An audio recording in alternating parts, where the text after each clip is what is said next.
Hello, I'm Kendra Von Esch, and you are listening to my 10-minute daily podcast, Reality Reflections. I bought into what this world said would make me happy. Money, prestige, power.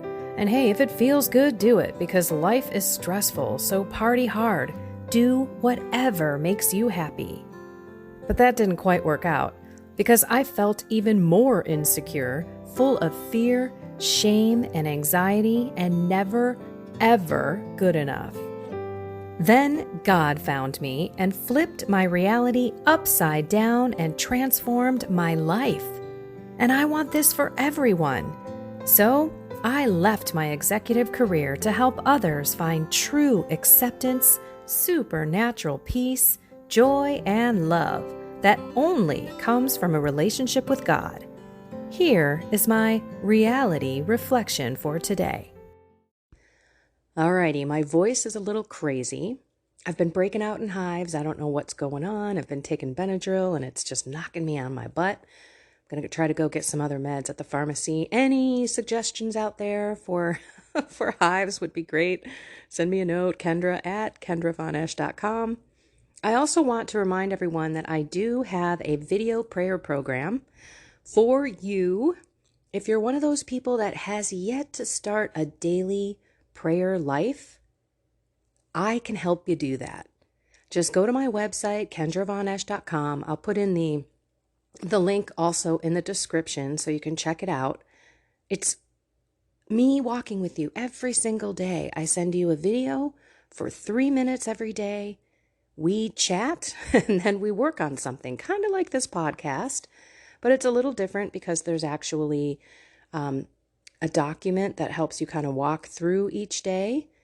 And hopefully by the end, you will have 40 days of prayer with me, and you will finally have this habit put into your life, which is a game changer. It's a life-changing experience when you begin that deep, meditative prayer life with God. And it's based on Ignatian spirituality, and it's based on things that I learned from my spiritual director. And I will continue on and help everyone with more meditation practices. But today, I really wanted to talk about the readings. Why did Jesus go to Mary Magdalene first? Why did he allow a woman to see him first? Because it's really important for all of us to remember that Mary Magdalene was a woman. Well, of course she was a woman. I didn't really mean to say that. That Mary Magdalene believed in Jesus, obviously. He converted her. She had 7 demons. There's debates on whether or not she was the prostitute that was pulled in front of everyone when Jesus wrote in the sand, or if she was the Mary that, wiped her hair on his feet. All I know is she had 7 demons cast out and she was converted and was there with Jesus the entire time with Mary, his mother, and Mary, the wife of Clopas, and of course, St. John. Bottom line, women and children back then were 2nd and 3rd class citizens. It's important to know that for most of human history, men were considered the masters. Then women served the men in sexual ways, in other ways as well, but they were definitely subservient to the men. And then children, in a lot of cases, were absolutely a problem. They were considered a nuisance, just another mouth to feed. And in a lot of cases, based on the pagan rituals, they were sacrificed and they were eaten. This is a fact. Let's just go back to Our Lady of Guadalupe. When she went to Mexico, this was not that long ago, and the Aztecs were sacrificing children to their god. And again, they believed this. They thought it was good. They get more power from this evil spirit, this evil god that they're praying to, by sacrificing children. That was their logic. So this was still in place back then. And you know for sure that Jesus was also changing human history and culture in terms of women and children. So in other words, if it were someone other than Jesus, they would have had a man go tell the story. But the fact that Jesus told Mary Magdalene, and Mary Magdalene was the first one to share his resurrection, she becomes the apostle of all apostles. That was on purpose. Because if it was a lie, that whoever was lying would have sent a man, because they would believe a man. Okay, that's pretty important to establish, because from when Jesus came, he was all about taking care of the women. And women were very prominent, and especially even on his passion and his walk. He went to the women, don't cry for me. Take care of your children. Also, the commandments, right? Children, obey your mother and father. And then the wicked change, the real change, the slap in the face to the men was, women, love and serve your husband, but husbands, love your wives.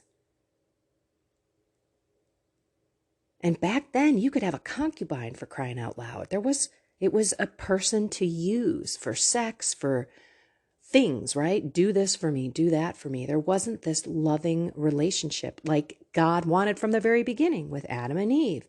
And then, of course, children, to find a husband and a wife who will love each other, become one flesh, and create more children. So it's kind of interesting to look at how women and children now are. Of course, we went through this feminist movement where women wanted to be men or equal to men. But in the end, the most vulnerable are women and children. And I look at how the world looks at women and children, the culture. So, for example, women, our gift is the ability to bear children.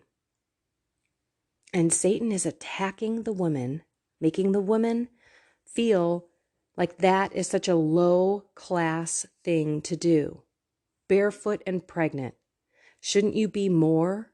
Shouldn't you also have a job or go out and do all these other things instead of staying home and caring for your children?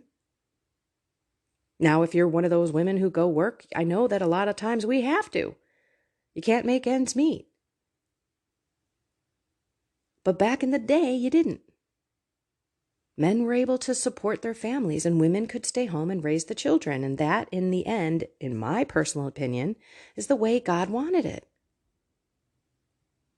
But what's happening is Satan is looking and at women, hates women. Satan hates women. Why? Because we can bear life. He hates life. Why do you think that abortion is so in your face but twisted? Pro-choice, all the things and the words that they use. And women need to have women's health options. I mean, this has nothing to do with health. This is another form of child sacrifice. In the muck of how Satan puts it out there, I'm trying to find the words. It's deception. Total deception. And we're falling for it. And he's going after our children as well. Look at what Satan's doing to the kids out there nowadays with all of this transgenderism and sexual confusion and critical race theory and all the masks and all of this stuff that is really impacting our kids. From their development to their self-esteem to their personality. Obviously their health, right? Why are they so intent on giving a shot to children who have awesome immune systems and can fight this cold better than anyone? Again, Satan hates children. And if you remember, Jesus says, if anyone causes these little ones to sin, it'd be better if you put a millstone around your neck and had never been born, because you were going to be taken down. And look at what happened. Women and children first, right? If there's a boat going down, women and children first. That is a cultural change by Jesus Christ. And we need to further develop our unique gifts as men, women, and children, and also treating our children like the gifts that they are, to keep them away from sin. You may have even read, if any one of you causes these children to sin, and thought, well, that's not me. I'm not causing my children to sin. Well, are you? Are you taking them to confession? Are you initiating them into the church? Are you talking to them about what is right and what is wrong? And children also grow up to be adults, but they're still your children.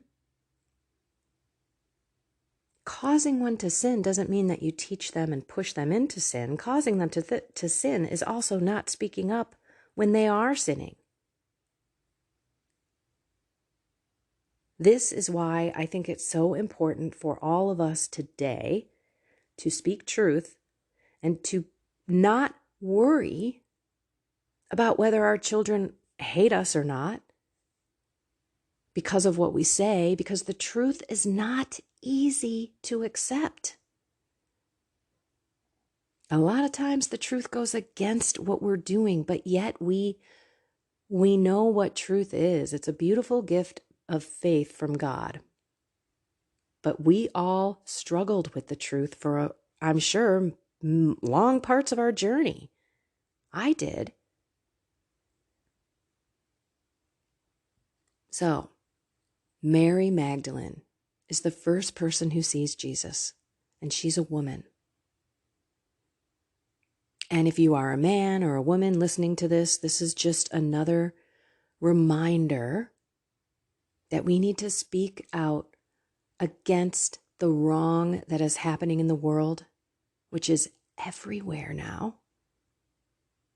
We need to be bold in proclaiming our faith. We need to look at whether you have children or not. The children, period, are our future. We should be protecting children, period. I know people who are on school boards now who don't even have kids in school, but they are so passionate about forming productive, loving, Christ-filled human beings. And one more thing, I'm going to wrap this up. Don't think that satanic worship isn't here today. It's in your face. You can see it in Reebok shoe commercials. They now have these shoes that look like goat toes. They are round in the front and they have an indent where they're, if you look at a goat's foot, it's a hoof with a slot in between. And these people, whoever, I don't even know who they are because they're so much younger than me and I'm not into the hip hop culture or anything, but they are wearing horns and they are giving Satan signs, and these things are red and there's blood, and you can see it on Nike. It is in your face. You can see it in the music community. I'm sure lots of you probably aren't watching music videos, but you can see people like Katy Perry and Rihanna and Madonna in these satanic costumes. They are trying to normalize Satan in the world. And we need to talk and fight back against it. So, man or woman, we need to proclaim truth. And we need to have faith in God. We need to be Mary Magdalenes and go run and share what is going to be unbelievable to most people. Right? Doubting Thomas had to put his hand in the side of Jesus and in his wounds because he wouldn't even believe. Blessed are those who who believe, yet do not see. It's an awesome gift. And we've got to speak out. Let's be Mary Magdalene's. Men, pray to Mary.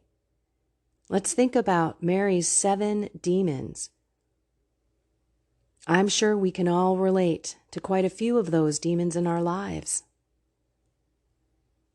Mary Magdalene, pray for us. I love you all. Go speak truth with love. Do not shy away. Find that courage in God. Find something more. You add in whatever that something more is. Find detachment with God. Find love with God. Find truth with God. Find God. And you can say anything with love. And be fine with it without worrying about what anybody else thinks. Because again, I'm going to remind us of that audience of one. One day we're going to be looking at Jesus, and I don't want to say, yeah, I was afraid of what my stepkids would say or what people might say on Facebook or any other social media. I was worried about the backlash. Well, that's the whole point of Jesus being here. And the whole point of being a Christian is knowing that we will be persecuted. And if you're not, then you're not really living it out, are you?